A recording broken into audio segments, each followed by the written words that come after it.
ৰতন বহিছ বহিছোঁ কিন্তু ছোৱালী নম্বৰ এটা দি মুঠি দে আকৌ ছোৱালী নম্বৰটো আছে মোৰ লগত लेकिन मेरा पास माने लिखने के लिए माने लिखिবলৈ কলমটো নাই মানে কাৰণ তোমাৰ বহি আছে নেকি বহি আৰে মাটিতে লেখ আকৌ এক কাম কৰ হেতু খুৰি আহো ৰখ তাৰ পৰা মই বহি আনলো জানা মানে লে আও যাও দাদা বহি আছে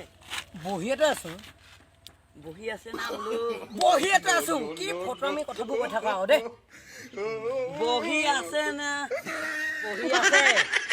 বহি মই বহিয়েতে আছো লেখা বহি আছে লেখা বহি দোকানত পাবি দোকানত জানা মোক কেলে সুধিছো